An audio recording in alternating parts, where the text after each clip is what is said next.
And good evening, ladies and gentlemen, and welcome to another version of Monday Night Live. And tonight we have none other than the amazing Brook Chivell. How are you, Brook?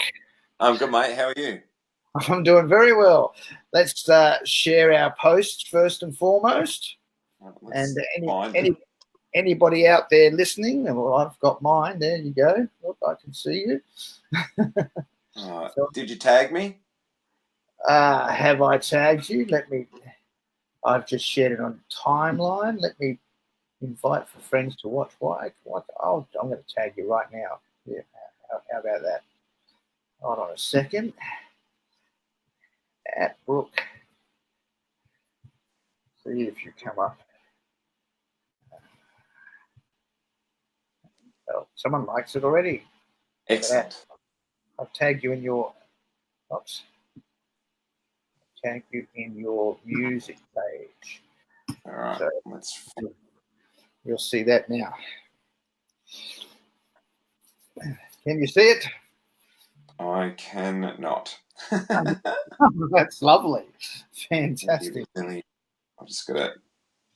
I don't know why I decided that I was going to try and do it on my iPad. Yeah. And I've used Facebook on my iPad, so. Yeah. No, I'm on the. Oh, look, I'm looking at myself. Turn that off. All right. I should share it to the community page too. How's that? Share it to the group. Oh, I know why. Why? I'm looking at the wrong thing. You should be looking at Oz Country Down Under's page and then sharing it to your page. I should be looking at pages. Yeah.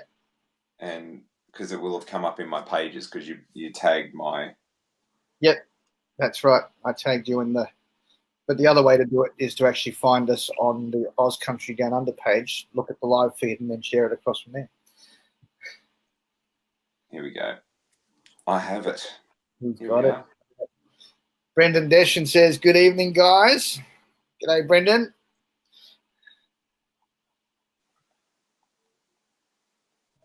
Brendan's a good man. Brendan is a good man. Very loyal supporter of Aussie indie country. Cool. So, you ready?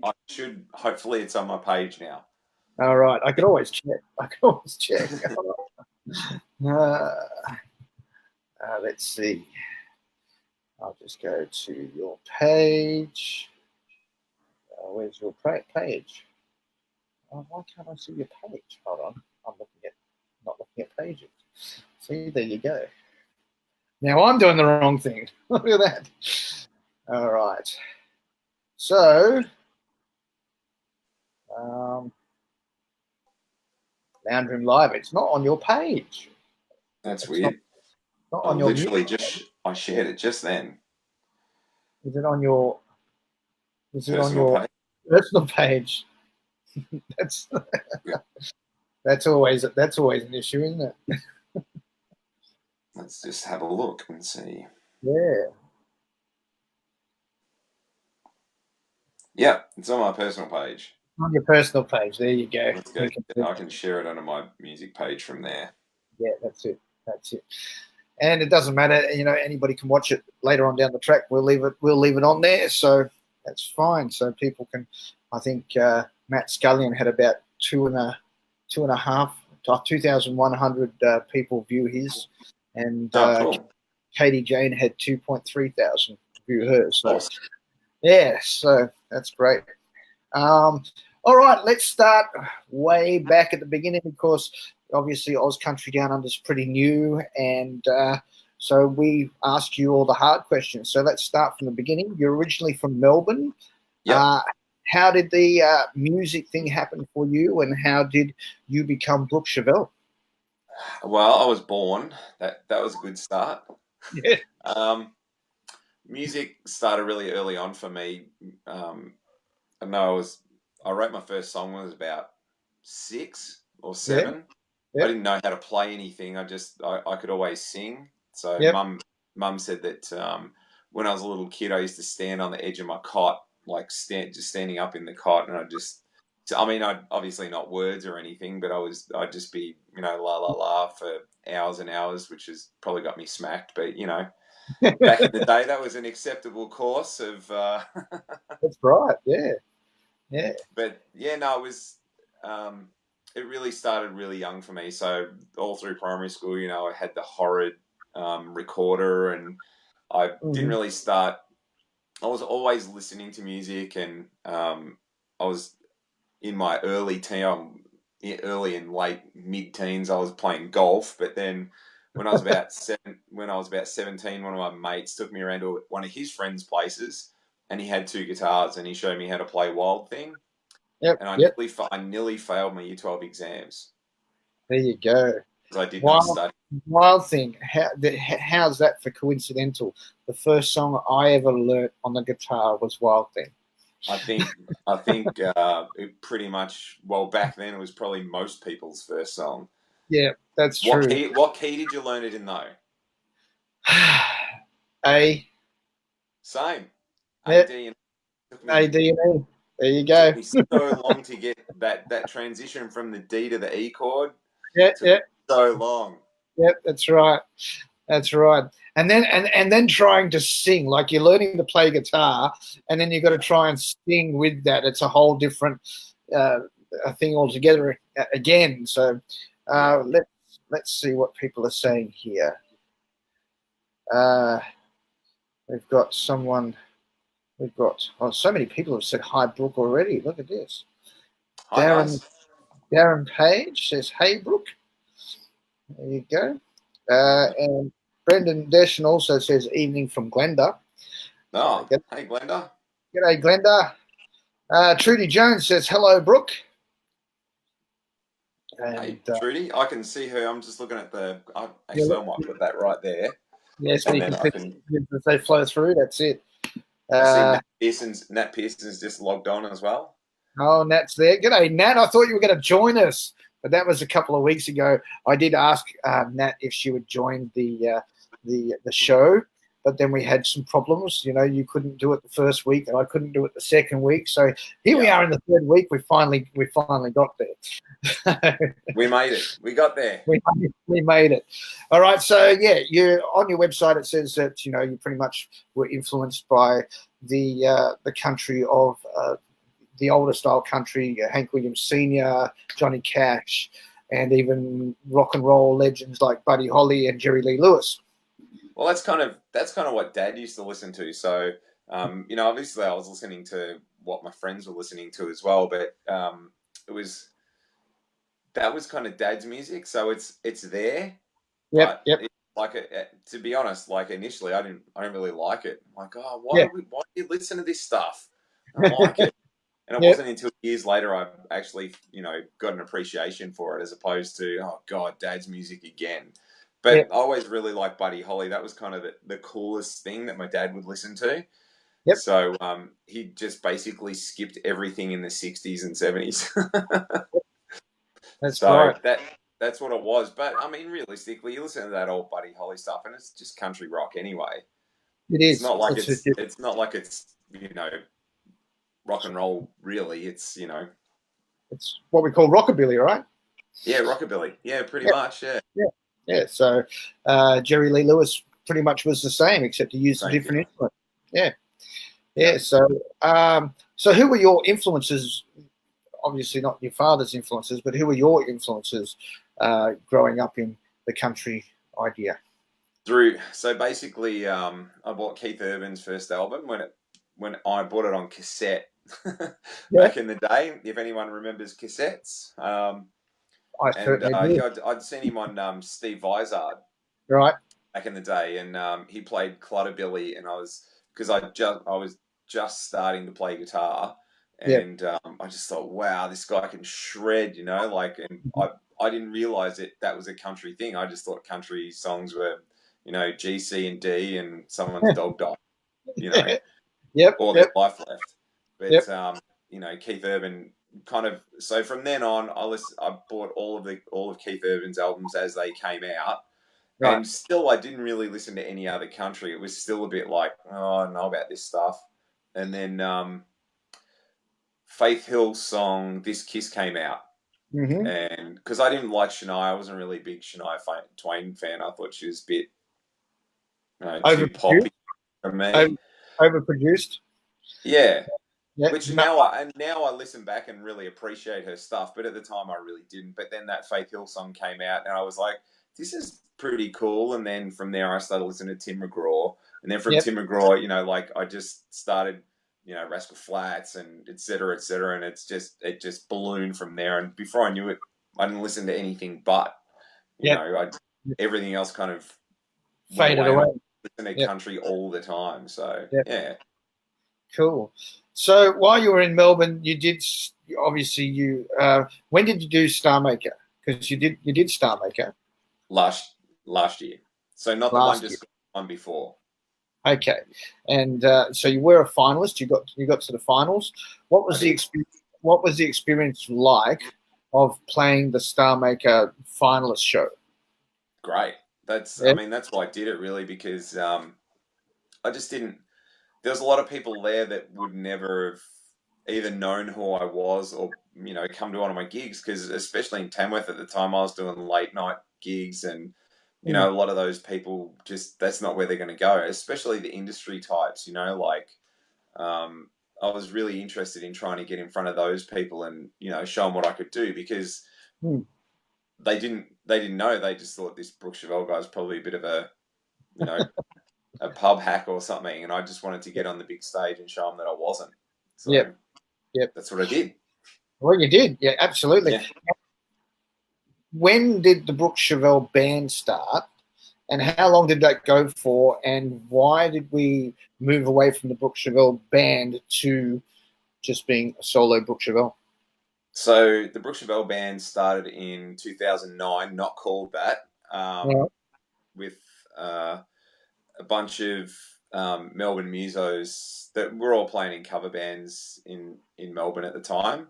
And I decided that I wanted to do the country thing. No one else was really kind of doing it. So, and because I really liked it, I thought, I'll just do it and see what happens. There's relatively zero country scene in Melbourne, but I thought we'll just do it anyway. And I started it initially with some guys, Yep. and it wasn't working out. And I actually wrote 3 of the songs with one of the guys in that band, and my close friend Anthony that moved on to the next band as well. Yep. And then we kind of disbanded that. That was called something else. And then we started another band with new musos. And I've never actually told any of this story, We ask the hard hitting questions here. You do. Yeah. And then, so basically, then I started that band with Ray on drums, Dan on bass, Anthony singing BBs, playing acoustic guitar, Paul Gales, and myself. And we were trying to find a name for ages. We were initially going to call ourselves 8 Second Ride, which is a new band that's just started up. Now, yes. And I actually messaged the guy and said, I had a band called 8 Second Ride, and I googled it, and there's like 25 bands in the States called 8 Second Ride. I'm like, I don't want that. Right. That's I right. don't need that trouble. So anyway, the guys in the band said, well, Brook Chivell is not a name that anyone else is going to have. You're not going to have to worry about that. So we'll call it the Brook Chivell Band. So that's how I kind of didn't want to do that. I didn't really want to do that. I wanted to have a band. I didn't want to have just me in front of guys initially. Because I love having a really cool band vibe. I love it. I love being able to turn to the other guitar player who he's there every gig, and I know exactly what he's going to do. I know what the drummer's going to do. It's just a completely different vibe to being a solo artist and walking on stage with 4 or 5 guys that you might have played a few gigs with, but there's every chance that you're walking on stage with guys you've never met before. It happens at festivals, So that's initially why I had the band, but I moved to Queensland in 2014 or 15, and it was just too hard. It was just too hard because all those guys are in Melbourne. It was just too hard to keep it going. So I had to, and when it got to Star Maker, it was like, well, this is really my opportunity to relaunch myself, you know? So I did. Sure. Yep. Yeah. Absolutely. And so from there, obviously, you just said you moved to the Gold Coast, and you're kicking around with some of the best people in the industry now. You've got Casey Barnes as one of your best mates, and of course you're kicking around with Natalie Pearson and doing some work with her, and she's been in your video clips, and you've been in her video clips and stuff like that. And I've also seen you hanging around with Maddie Cornell. Yeah, Maddie Cornell is the latest addition to the Gold Coast. And Adam Brand, of course, yes. And Brand, Brandy. So you've got a good circle of industry people there now that can help you mold yourself along the way to bigger and greater things. Well, yeah, I mean those guys are invaluable, especially, you know, Brandy. Obviously, he's just got so much. Well, he's just doing his 20-year tour, so you know he's got 20 years worth of experience, and he's probably the last artist to really make the step to, you know, to the headliner thing. Like there's like the McClymites and obviously Wolf Brothers and bands like that, and Trav Collins. They're kind of almost, but he's the last guy that's kind of the, you know, up there. That's right. Yep. Yeah, for sure. And the industry's really changed from that. I'm just looking at some of the questions that have come on. Can't forget Casey Barnes. Of course, I didn't forget Casey Barnes. He was the first one. He was the first one. All right, and let's see who says some stuff. Someone said, I will inform Molly Meldrum. I can see that. That's Steve Dorning. I can see Steve. Hey, Steve. Yes. Now, obviously, when we do these interviews, there's a lot of people watching. There's 21 people viewing right now, which is fantastic. Thank you for tuning in. If you do have a question for Brook, you can ask the hard questions because that's what we're here for. So please fire away while we're talking. If I see a question come up, I will put it to him. All right. So before we get on to, obviously, the new song, the first single to come out from you as an independent artist was Hot Country Girl. Yep. All right. Awesome song. I mean, when I first heard that song, I was like, you know, I didn't know much because obviously I've been living in China, so I didn't know much about the Australian music industry. Our dealing with MCA happened, and that brought me into the mold a little bit. And since branching out, I've learnt a lot more.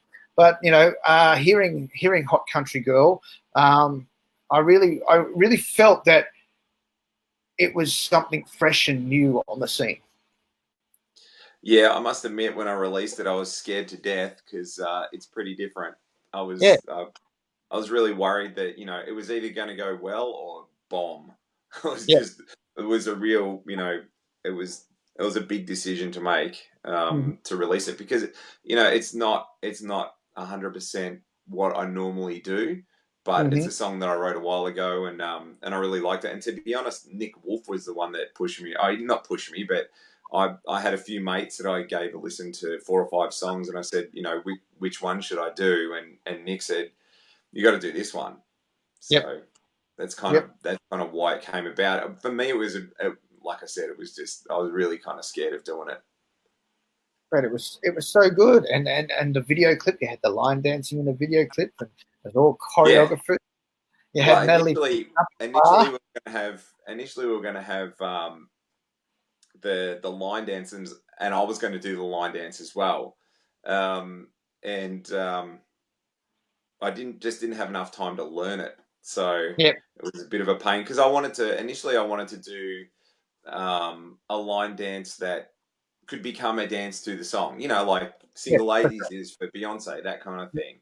But just time-wise, it just didn't work out, which was, you know, I was kind of bit, you know, not upset about, but I kind of wish I could have made it happen, you know.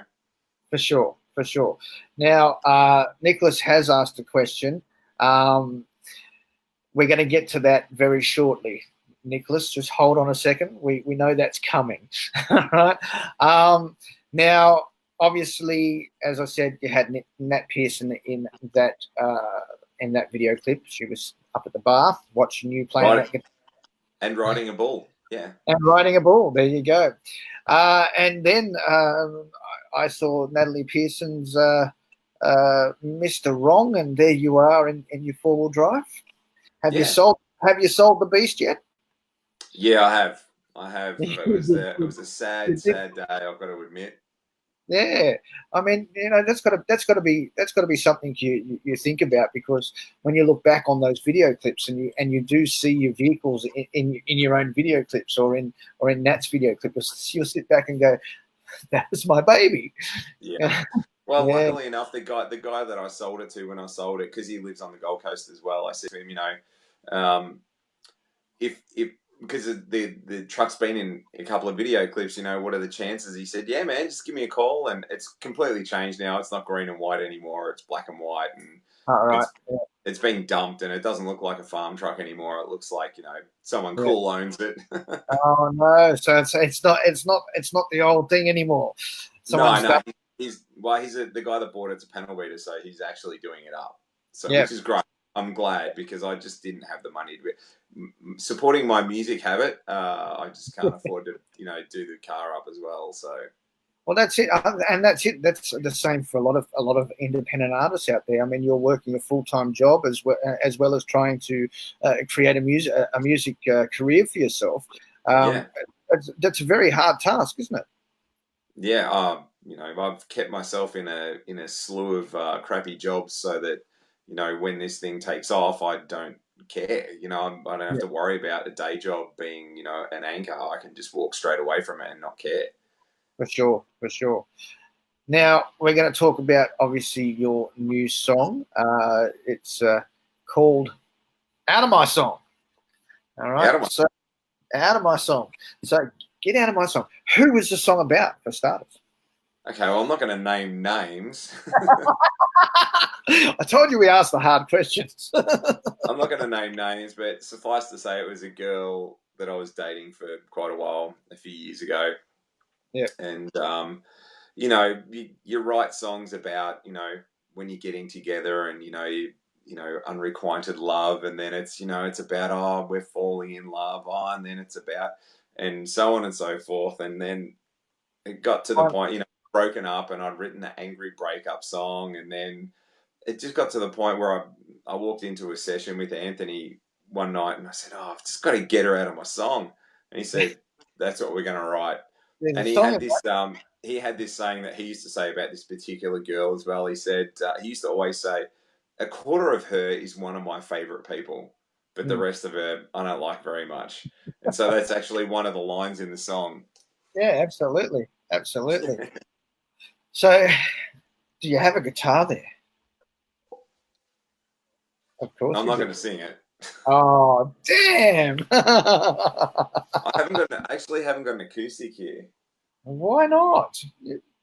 It's a few rooms over, because I used it on the weekend, so I just left it near the front door. Oh, look at this. We have a first-time viewer. Look at that. There you go. Roxanne Marie Graveson, first-time viewer. G'day, Roxanne. Hey, Roxanne. How you going? Yes. So, now, obviously, you did the video at Groundwater Music Festival. Yeah. What was that like? Because from what I would gather about doing a live video clip, it all has to be done in one take, and it's like.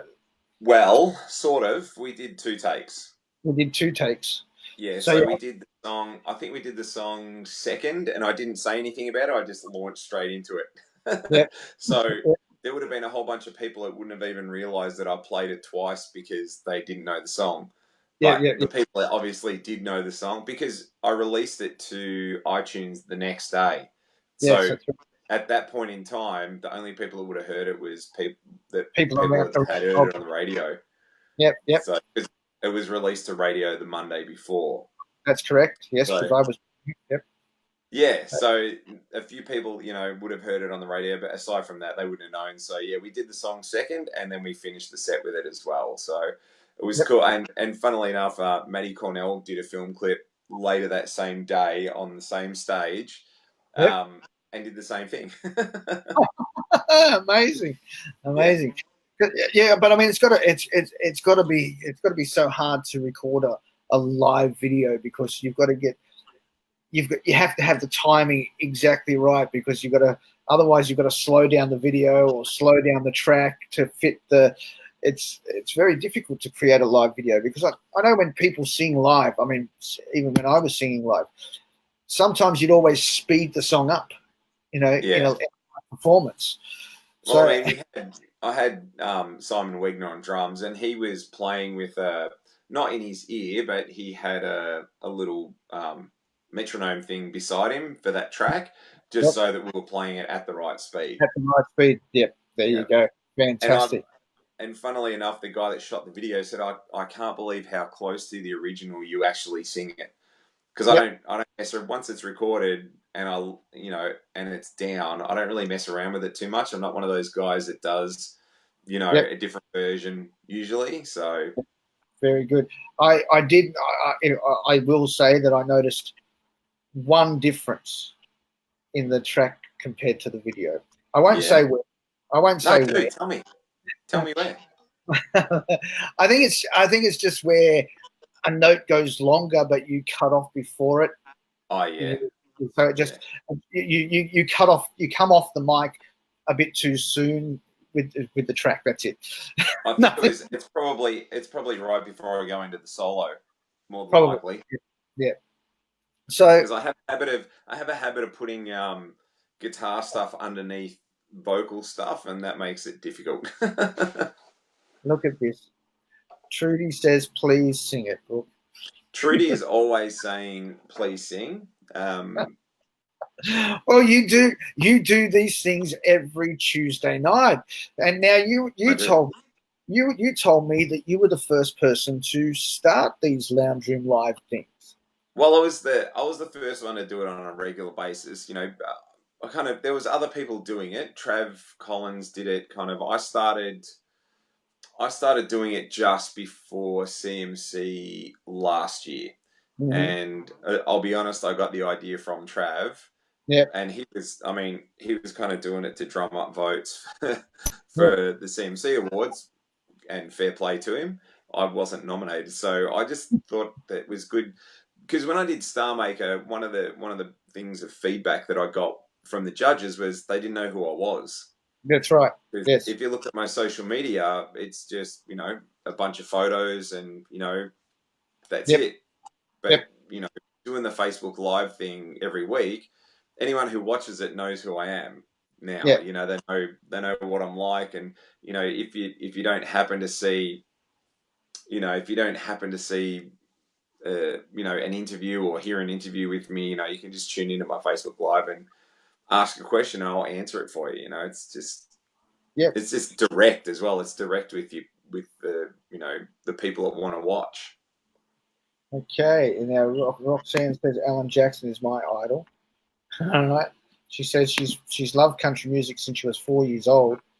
Awesome. There you go. I saw Alex Jackson at Denny about 3 years ago. Was it 3 years ago? Is it Denny? Maybe 4 years ago. There you go. And you've played most of the festivals, haven't you?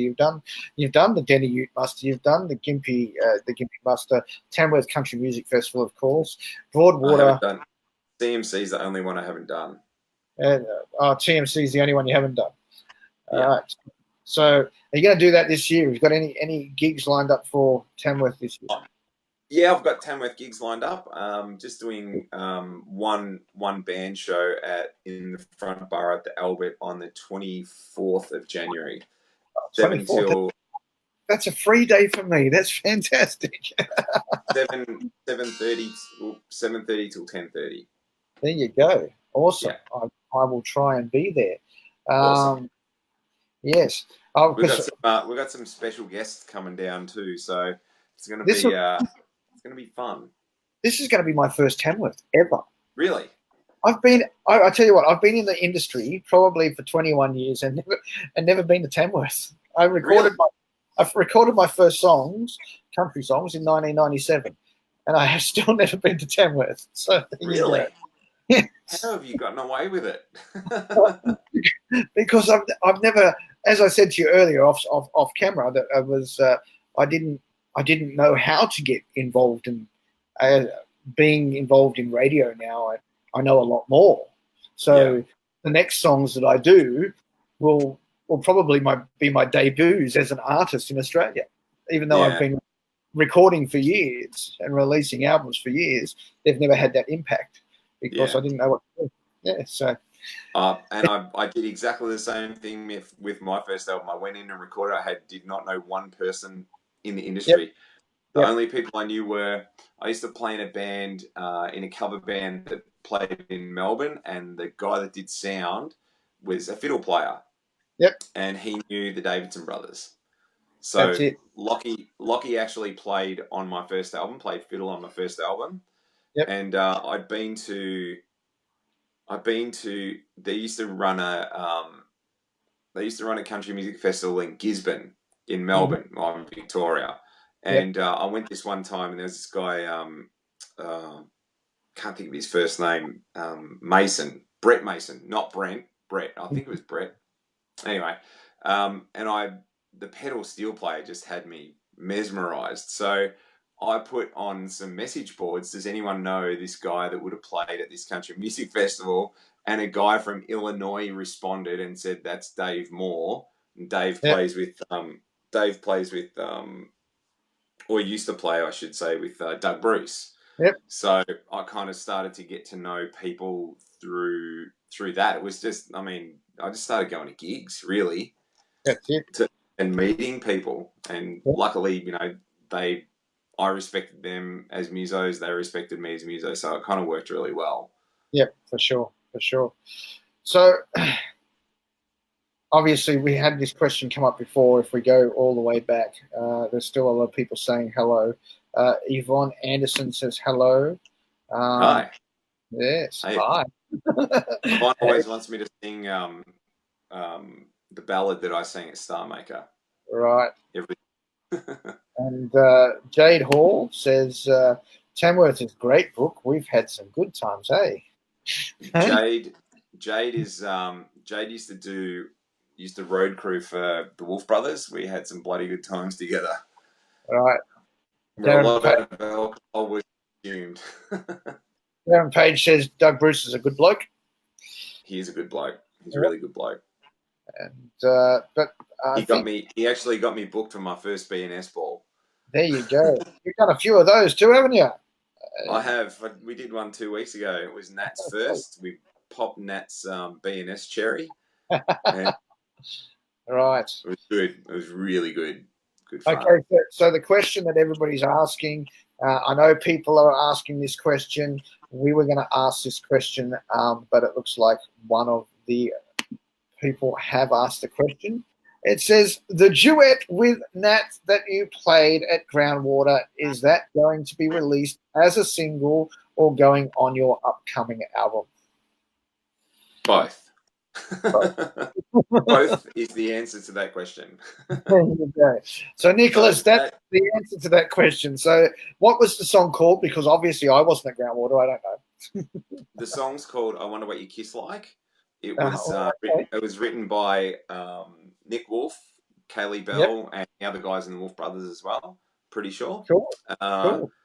And it was pitched to Nat as a song for her.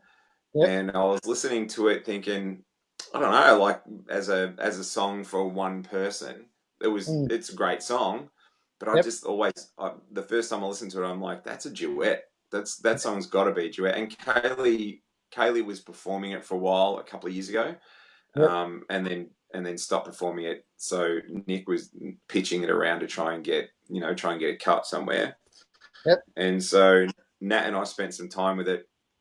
And I started putting key changes in it, and Nat hated it. and then I'm like, no, just let's work it through, because if the song was in my key, it's too low for her. If the song's in her key, it's way too high for me. So we had to find a way to make it work for both of us. Yeah. So it's got 3 key changes in it now, which is different, but you don't hear them. That's because we made it's seamless. Like, you hear the last one because it's meant to be the push into the, Yep, for sure. Into the big vocal thing. Yes, up into nether regions, right up here. Yeah, for to show off a bit, because she's got such an amazing voice. But yeah, it's I really like the song. It's I wouldn't have cut it if it's the first time I've ever recorded it. Well, on my first album, I recorded a version of Flame Trees. I do know that. Aside from that, this is the only song that I've ever cut that wasn't something that I wrote and isn't a cover. It's never been released before, so it's the first time I've ever done that. I'm not that I'm against it or anything. It's just weird because I didn't write it. But changing it around so much, I feel like I kind of had a hand in it now, so it's all good. It's your baby now, right? There you go. Yeah, totally. It's great song. It's a really, really good song. I really like it. So people are saying, Roxanne is asking, obviously your video clips are on YouTube. However, if you go to the Oz Country Down Under YouTube playlist, you'll see more Australian country artists right there, including Brook, both of his current ones. And I think a couple of your Brook Chivell bands are also up there. So, cool. So we've got plenty of your stuff playing there. But yes, if you just want to look for Brook stuff, just look for Brook Chivell on YouTube. And yes, his stuff is up on YouTube. Brook Chivell Official. All of my stuff's Brook Chivell Official. YouTube, Instagram, Facebook, Twitter, etc. I don't really use Twitter. I don't get it. And the new website, brookchivellofficial.com. Also, yeah. That's right. I had a look at that for the first time today, because previously, when Hot Country Girl was out and I looked up Brook Chivell, it was the Brook Chivell band website. So it took you a while to change that over. It really did. All right. She says she's awesome. She'll have to go and listen. And, look at that. Trudy Jones says the Oz Country playlist is awesome. Thank you very much, Trudy. I'm glad that you're watching that. And we do anything we can for the artists. So, and plus, because it's a YouTube playlist, the artists get paid for it. So thank you for tuning in and watching that. You should get all the guys to hit the share button too, mate. Yeah, absolutely. Everybody, you're all on there. Share it with your mates. Get it on your pages. Share it now. That's it. That's something you say at the beginning of every live lounge room session on a Tuesday night, isn't it? Pretty much. So, okay. What gigs are coming up for you? Now, I know that you do different types of gigs. So, what's Brook Chivell's gigs coming up? As in my original stuff. Yeah, of course. I was supposed to be performing at the Kick Up the Dust Festival. Yes. But that fell over, unfortunately, which is it did really fall sad. We got a message. We can say it now, because obviously the promoters have put out a statement, but we were told that they didn't have enough ticket sales. Yeah. So that's an unfortunate thing, because that would have been great for Canberra. It would have been fantastic, because there's not really any country festivals in Canberra, so it would have been great. But so since that happened, I've got nothing until Tamworth. So as far as my stuff, I've got a multitude of cover band gigs. But so just ticking it over. But there's not too much until next year now, which isn't, to be honest, is not too bad a thing, because I'm really. You get time to rest and relax and get ready for the big festival. I mean, it's 10 days, so. Yeah, I mean, it's more because I'm kind of planning, releases for next year, and I'm in the process of finishing off recordings and that kind of stuff. So, got a whole bunch of songs on the go at the moment, furiously trying to get ready so that I can hopefully, fingers crossed, have the album done by March. is the goal. Here's a question I have for you. All right. I was told by another gentleman. We're not going to mention names. All right. But he said his manager talked to him. And in this current climate of music, he says that albums are not really worth it. You should be just creating single by single. And your next single is your next biggest thing. So what do you think about that? Oh, that's what I've been doing. I agree. You know, the way that Spotify works these days, you kind of releasing an album is detrimental because if you release all of your singles on an album and and the album goes onto Spotify, you can't pitch for playlists. Yeah, the songs have to be pitched to the playlist before they're actually put live on Spotify. You can't do it afterwards. So, you know, if you release an album that's got potentially 4 singles on it, you're shooting yourself in the foot. So it's tough. I mean, I'm probably not going to launch the whole album on Spotify at one time. I'll put it on iTunes. I'll put it on. I'll have you know, CD copies. But I'll probably launch it single by single on Spotify, and then eventually, I mean, there'll be some other songs that I'll put up as well because they're never going to be singles. But I probably won't. The songs that I consider single worthy, I probably won't put on Spotify until well after the album's done. Yep, I see. Yep, that's because I mean, that's it. You know, basically, like we've seen with a couple of the artists there. Katie Jane and Abby Ferris, they've hit those curator playlists, and they've gone astronomical plays, you know, and it's worldwide. So they've, you know, I think Katie yesterday, just said she had 200,000 hits on the track, and that's just because she's in a curator playlist. So that's awesome.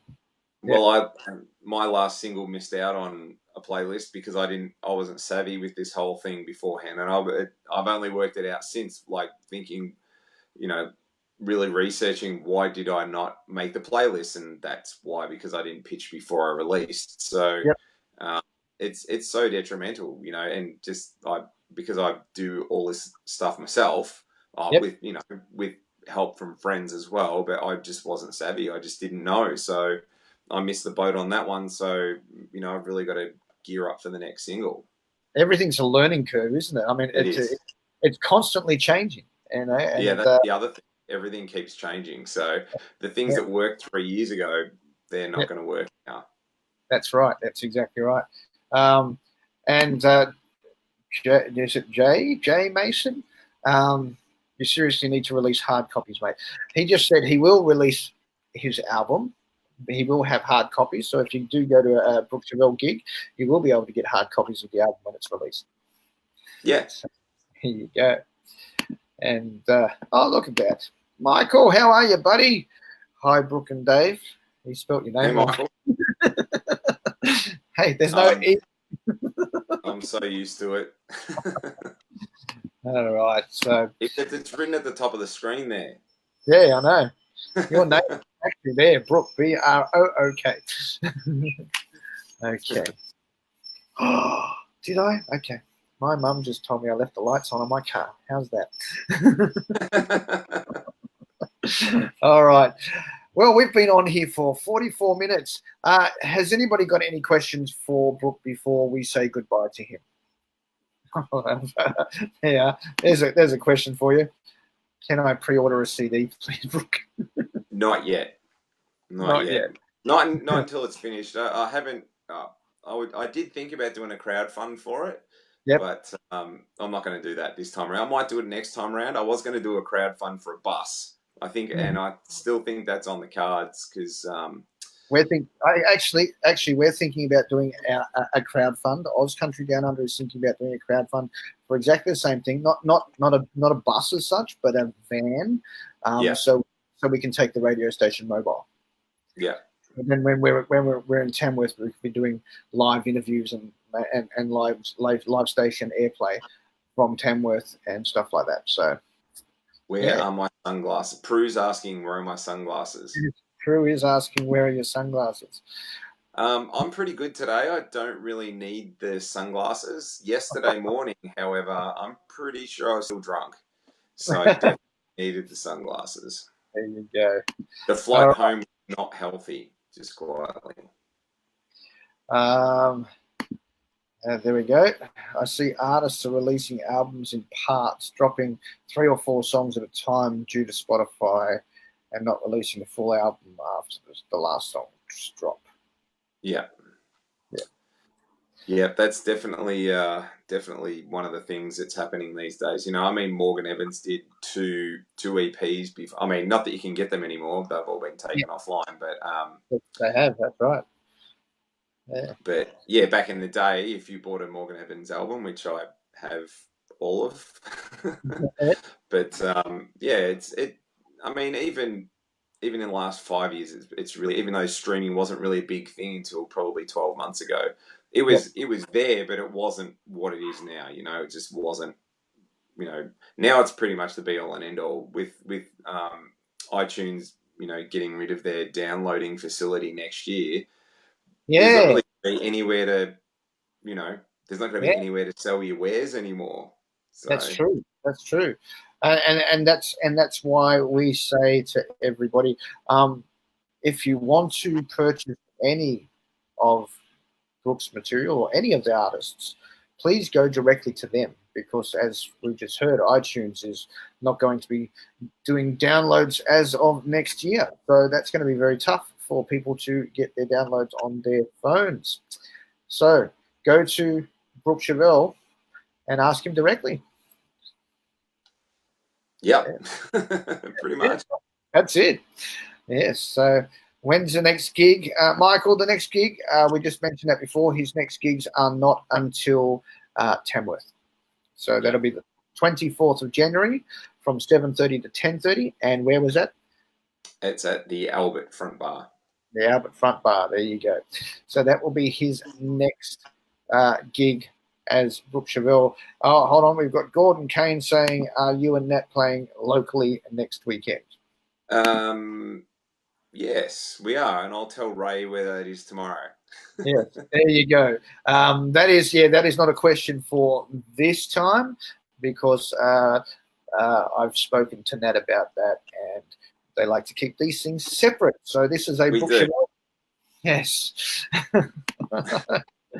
And Yvonne Anderson, a crowdfund is a great idea. We're gonna do it. How's this one? There you go. It's a self-inflicted wound, son. It is, and I do not expect any sympathy from my father in those regards. I reckon in my entire life, I've seen Dad have 3 or 4 beers and maybe a half a bottle of port. Yeah. My dad was a port drinker. Hardly ever drank a beer in his life. Oh, really? Yeah. There you go. I do like.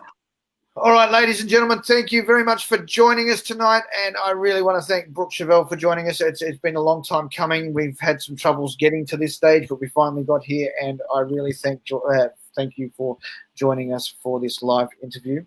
We will be posting this live interview out on various groups in the next hour or so, so you can watch it again if you haven't already watched it, or if you haven't already shared it, please share it to as many people as you can. There you go. So thanks for joining. All right. Thanks, mate. I really appreciate it. No worries. And I'll see you in Tamworth. You'll see me tomorrow night, Facebook Live, 6:45. 7:45 your time. 7:45 my time. That's it. There you go. Yeah. There you go. All right. Until next time, I can't tell you when next time will be until I arrange another interview. So until next time, this is Aussie Dave signing out for Oz Country Down Under's Monday Night Live. Good night, everybody. All right. There you